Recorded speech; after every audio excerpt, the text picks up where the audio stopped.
the death zone of K2, every minute counts. At these exact coordinates, climbers are making life or death decisions right now. While you watch this video, their brains and bodies are slowly dying. This isn't just a mountain. This is the Savage Mountain, where 1 in 4 climbers never return home. K2 stands in the heart of the Karakoram range, straddling the border between Pakistan and China at 8,611 meters, 28,251 feet. It might be second to Everest in height, but it dominates everything else in terms of difficulty and danger. The mountain is so remote that just reaching base camp requires a 100-kilometer trek through the Baltoro Glacier, one of the longest glaciers outside the polar regions. Unlike Everest's relatively accessible base camp, getting to K2 is already an expedition in itself. Let's put K2's deadliness into perspective with some numbers. While Everest has a death rate of about 1%, K2's death rate stands at a staggering 25%. That means for every 4 people who attempt to climb K2, 1 person doesn't make it back alive. First successfully climbed in 1954 by an Italian team, K2 has since seen fewer than 400 successful summits. Compare that to Everest's over 6,000 summits. But here's what makes it even more remarkable. No one had ever climbed K2 in winter until January 2021, making it the last 8,000er to be conquered in the harshest season. What makes K2 particularly deadly is its shape. Unlike other 8,000ers, K2 rises almost like a perfect pyramid, with slopes averaging 45-degree angles. This shape does 2 things. It makes the technical climbing incredibly difficult, and it creates its own weather system, leading to some of the most unpredictable conditions in high-altitude mountaineering.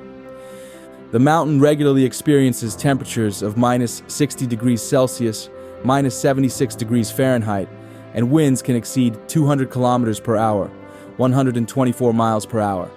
But perhaps the most frightening statistic is this. Above 8,000 meters, in what's known as the death zone, your body is literally dying.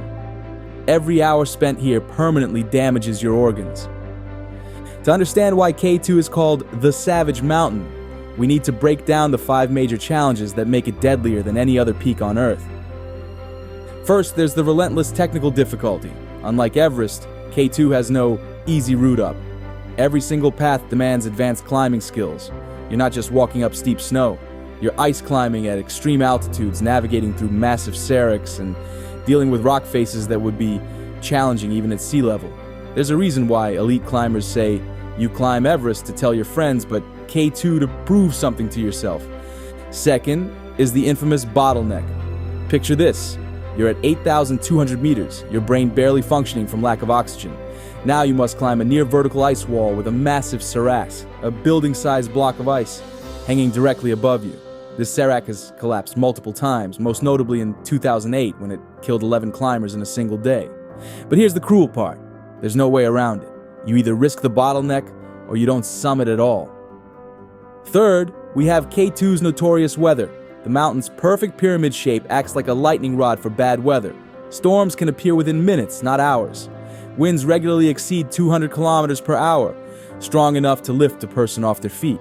And unlike Everest, which has relatively predictable weather windows, K2's weather patterns are chaotic and unpredictable. Many climbers have died simply because the mountain decided to unleash a storm during their summit push. The fourth challenge is K2's extreme isolation. On Everest, a helicopter can rescue you up to Camp 2. On K2, you're completely on your own above base camp. The nearest major hospital is days away, and the mountain's location in the Karakoram means rescue operations are nearly impossible above 6,000 meters. When something goes wrong on K2, you can't count on outside help. Finally, there's the brutal combination of altitude and technical climbing. While all 8,000ers have a death zone above 8,000 meters, K2's technical demands mean you spend more time at these lethal altitudes. Every hour above 8,000 meters, your body is slowly dying. Your brain swells, your lungs fill with fluid, and your judgment becomes impaired. Now imagine dealing with all this while attempting some of the most challenging ice climbing in the world. These 5 challenges don't exist in isolation. They combine and multiply each other's deadly effects. A small weather change can make technical sections impossible. Altitude sickness can make the bottleneck insurmountable. The isolation means any small mistake can become fatal. While every year on K2 brings tragedy, 3 disasters stand out as particularly devastating, events that changed mountaineering history forever. August 1st, 2008, the deadliest single day in K2's history. 25 climbers from several expeditions set out for the summit. In perfect conditions, they successfully reached the top, but during the descent, disaster struck. The serac above the bottleneck collapsed, taking the fixed ropes with it. 11 climbers were stranded above 8,200 meters. Dutch climber Wilco van Rooyen, who survived that day, described the scene. People were falling down. It was like a war zone. In the chaos that followed, climbers were scattered across the mountain. Some fell to the deaths. Others got lost in the dark. By the time it was over, 11 lives were lost in just 28 hours. Summer of 1986, known as K2's Black Summer. In just over 2 months, the mountain claimed 13 lives. The most devastating moment came when 5 climbers were trapped above 8,000 meters in a fierce storm. Among them was renowned British climber Julie Tullis, who had just become the first British woman to summit K2. For days, they were pinned down at their high camp by winds exceeding 160 kilometers per hour and temperatures below minus 40 degrees Celsius. Despite desperate radio calls for help, rescue was impossible. Julie Tullis and 4 others never made it down. This disaster highlighted K2's merciless weather and the fatal consequences of being trapped in the death zone. 1995 brought another dark chapter to K2's history. In a single storm, 7 climbers from 3 different expeditions lost their lives. Among them was British climber Alison Hargreaves, considered one of the strongest female climbers in history. She had summited Everest without supplemental oxygen just months before. The tragedy unfolded when a sudden storm hit multiple teams at different heights on the mountain.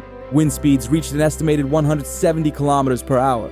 The storm was so violent, it literally blew climbers off the mountain. The bodies of some victims were never found, becoming part of K2's permanent ice. These 3 disasters share common elements: sudden weather changes, the mountain's isolation making rescue impossible, and the cruel reality that even the world's best climbers can be helpless against K2's fury.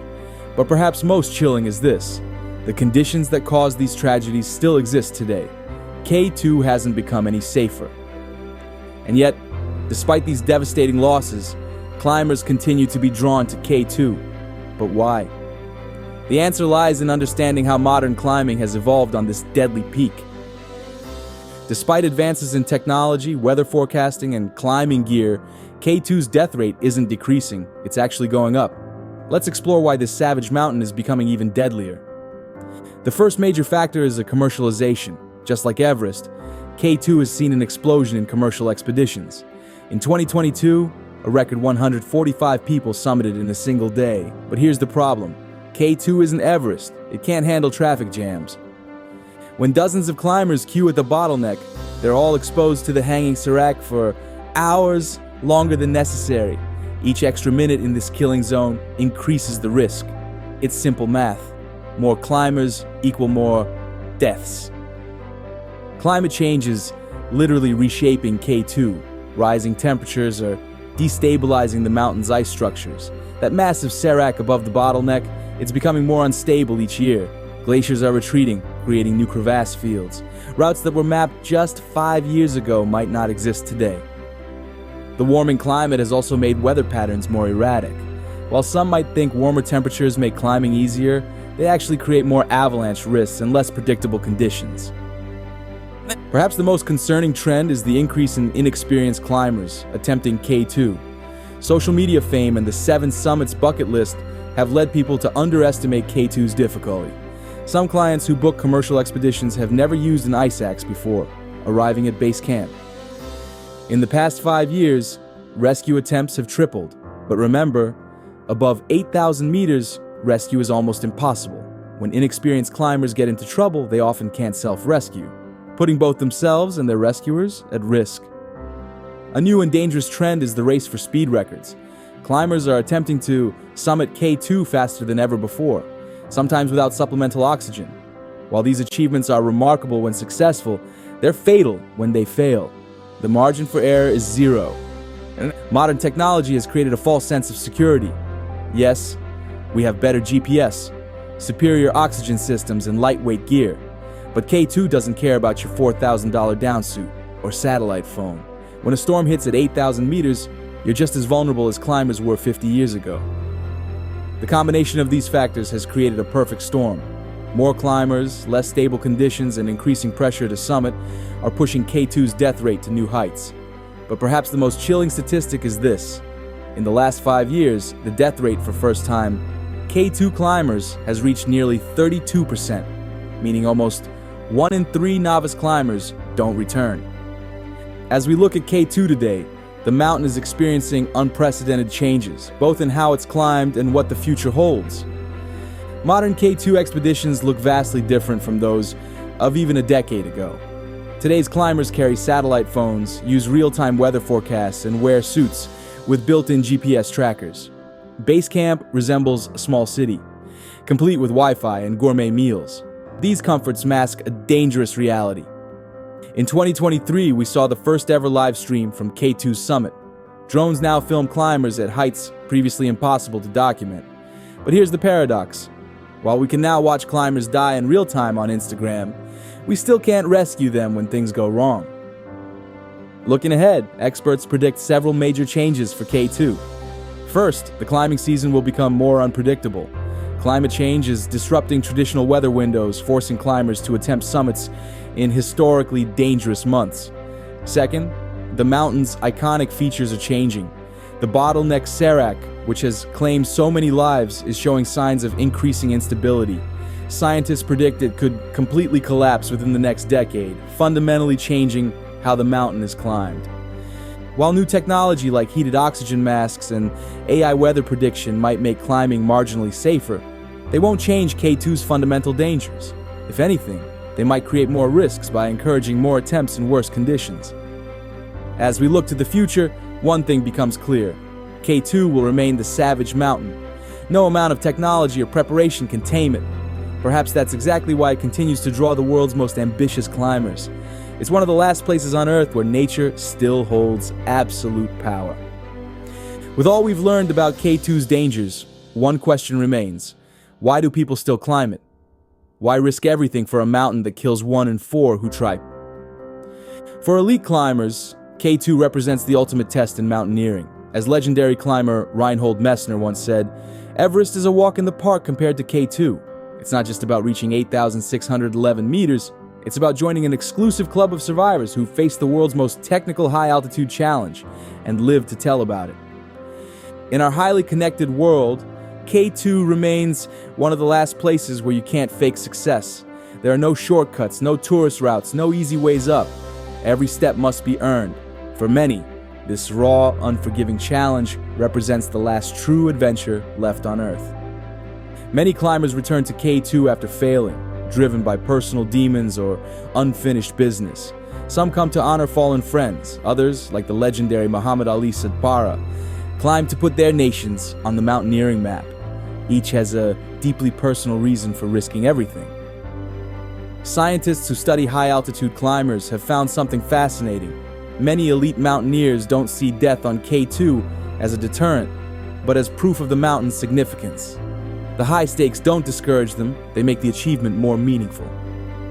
Today, social media fame and record-breaking attempts add new layers of motivation. Being able to say, I climbed K2 carries more weight than any other mountain achievement. But veterans warn that these external motivations can be deadly. The mountain demands complete focus and respect. Perhaps the truest answer lies in what Edmund Hillary said about climbing. It's not the mountain we conquer, but ourselves. On K2, this battle with self becomes absolute.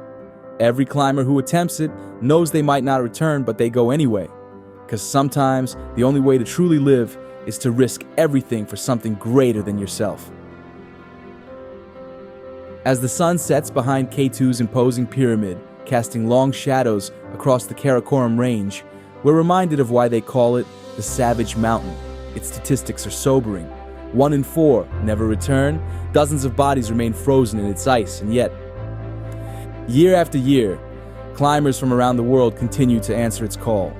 They come knowing the odds, understanding the risks, accepting that each step could be their last.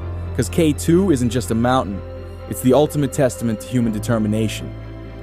We've seen why it kills, we've witnessed its deadliest moments, we've understood how it's becoming even more dangerous. But perhaps most importantly, we've learned why it matters.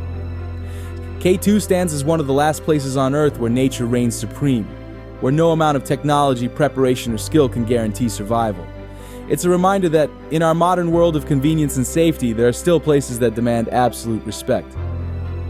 For those who make it to the top, they join an elite group of survivors who've looked death in the face and prevailed. For those who don't, they become part of the mountain's legend, forever intertwined with its icy heights. This is K2, the mountain that doesn't just test your climbing skills, it tests your very will to live. Thanks for watching. If you want to learn more about the world's deadliest mountains, hit subscribe and the notification bell. See you in the next video.